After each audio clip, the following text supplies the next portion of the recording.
You stand on blood-soaked sand, 50,000 voices screaming your name. The sand isn't actually sand. It's a mixture of regular arena floor covering and dark patches where yesterday's fighters bled out. Your opponent, a retiarius with his net and trident, circles you like a hunting cat. You're a murmillo.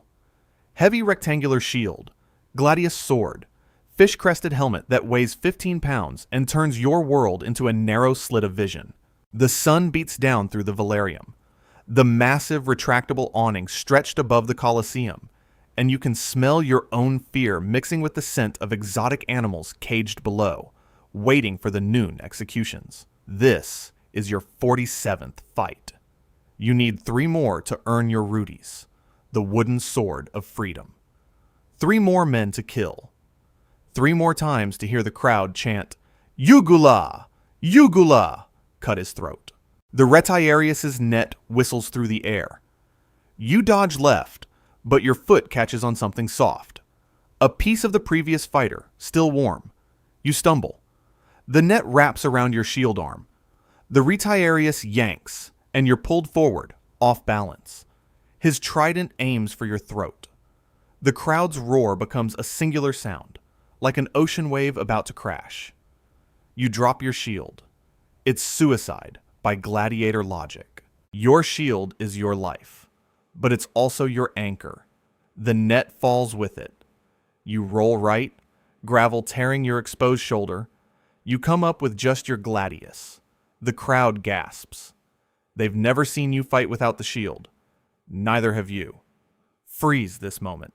You're probably wondering how a free-born child from the edge of the empire became Rome's favorite killer.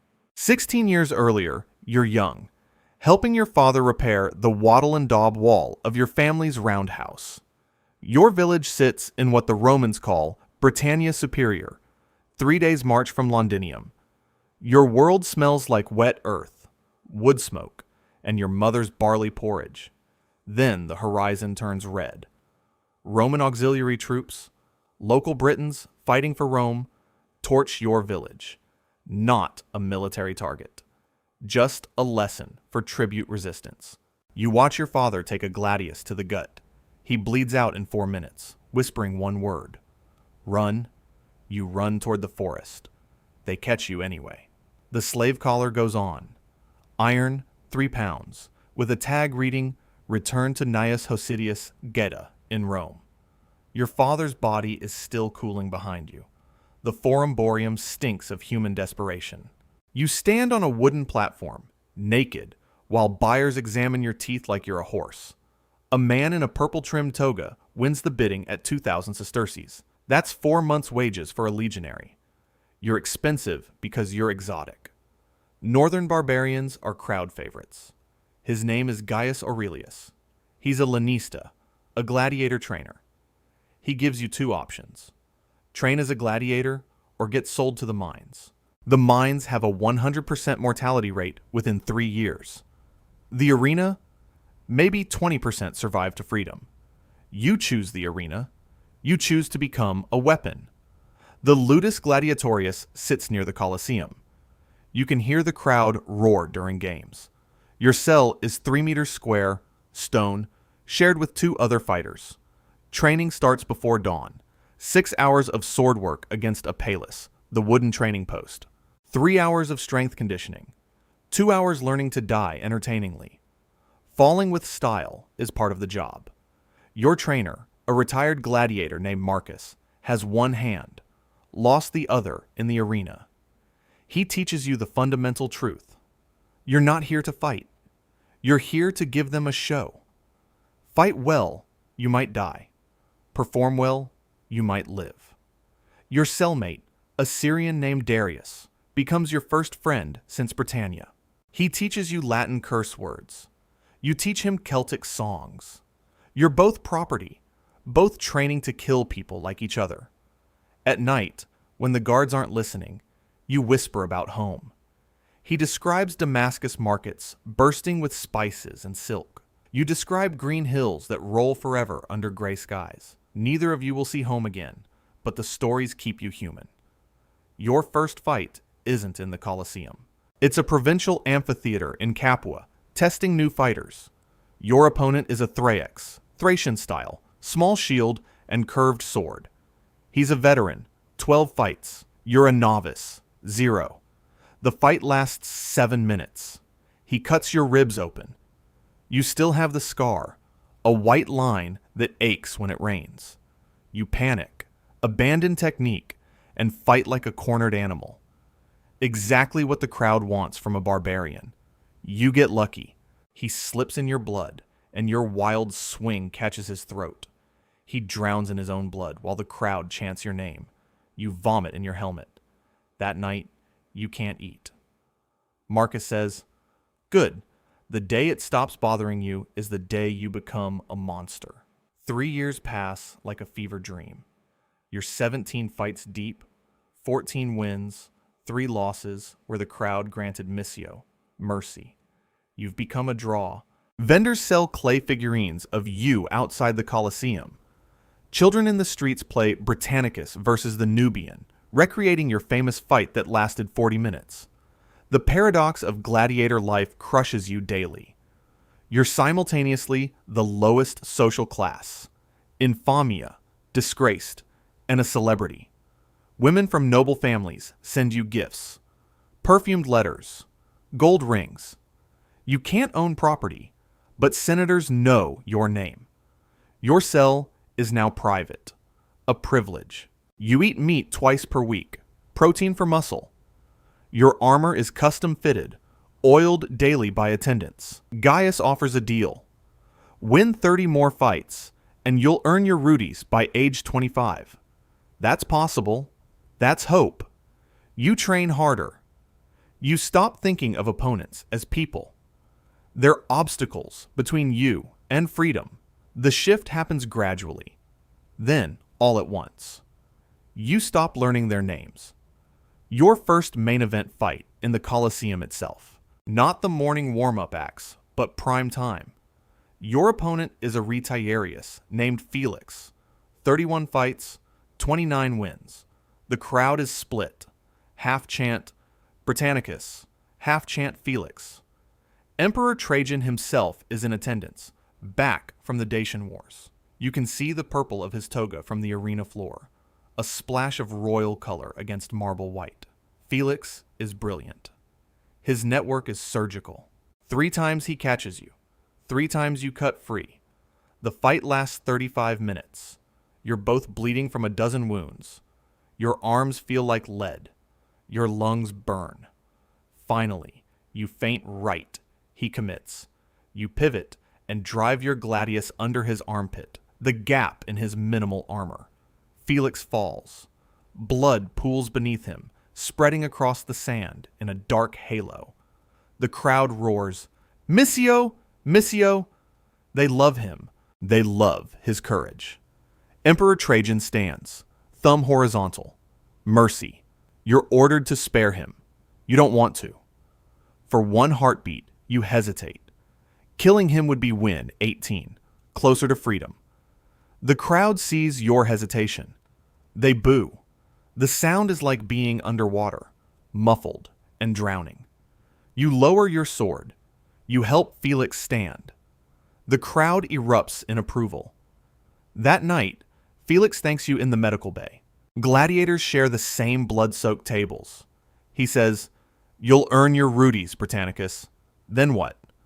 You don't have an answer. The question follows you back to your cell, crawls into bed with you, whispers in the dark. Darius finally gets his main event fight. He's been training for 6 years. He's ready. You watch from the fighter's entrance as he faces a secutor, the chaser type. Darius is winning. Then his ankle gives out. An old injury from training. The secutor's sword finds his stomach. Darius falls. The crowd gives thumbs down. Ugula. The editor agrees. You're watching as the secutor cuts Darius's throat. Darius's eyes find yours across the arena. He mouths something.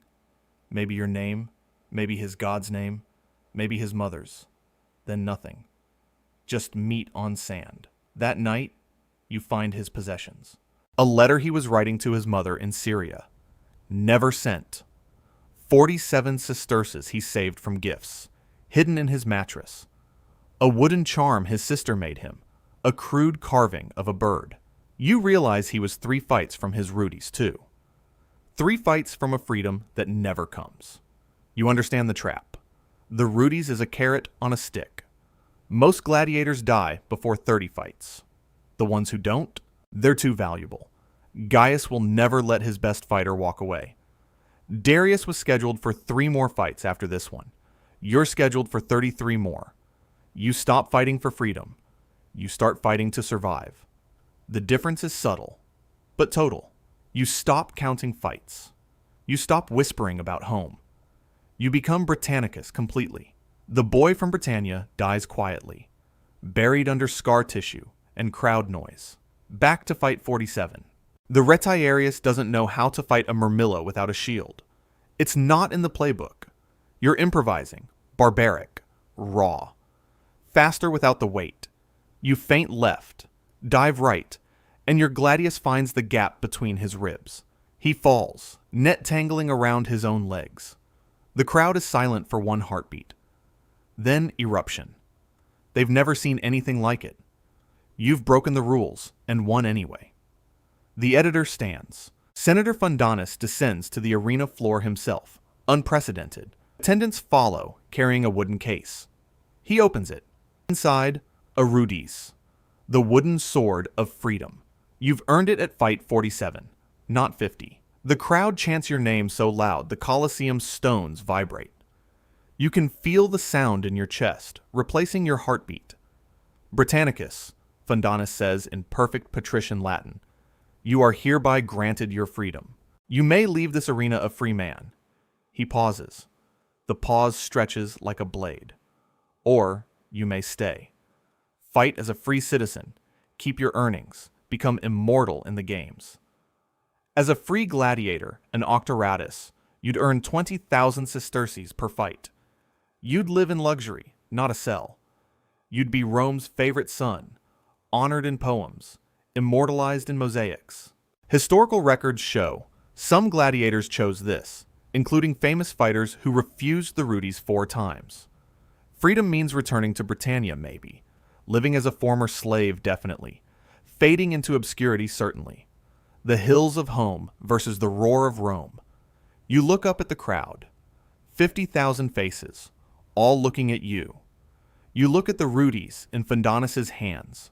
Plain wood, no decoration. You look at the gate that leads out of the Colosseum, to the streets, to the harbor, to Britannia.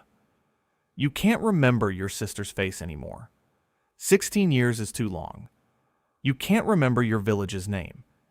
You can't remember what freedom felt like before you learned to measure it in bodies. The crowd holds its breath. The entire empire waits. You reach out. You take the Rudies. You hold it up. The crowd erupts. Then you hand it back to Fundanus. I'll fight, you say in perfect Latin, no accent left. As a free man, for Rome, the crowd's roar is deafening. You've won your freedom by choosing to stay enslaved. You've become what you killed Darius to avoid becoming. The boy from Britannia is dead. Britannicus, Rome's champion, takes his first breath as a free man in chains he forged himself. That night, you sit in your new quarters. Luxury apartment near the Forum. View of the Colosseum. You hold Darius's wooden charm, the bird his sister carved.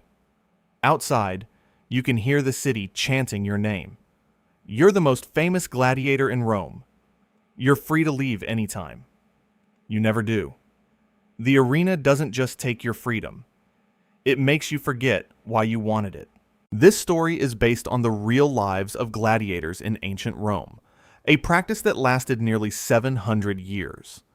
Historical records show that some gladiators, upon earning their freedom, chose to return to the arena, not because they loved violence, but because the outside world had nothing left for them. They'd become too famous to fade away, too skilled to do ordinary work, too changed to go home. The Colosseum still stands in Rome today, a reminder of an empire that turned survival into entertainment and made heroes out of slaves. An estimated 400,000 gladiators died in arenas across the Roman Empire. Most of their names are lost to history, but some names survived, carved into walls, celebrated in poems, immortalized in mosaics. They won their fame by losing everything else. What would you choose? Freedom in obscurity or glory in a cage? The answer might be easier than you think, and that's what makes it terrifying. If this story made you think differently about freedom, sacrifice, or the price of fame, drop a comment below and hit subscribe for more deep dives into history's darkest corners.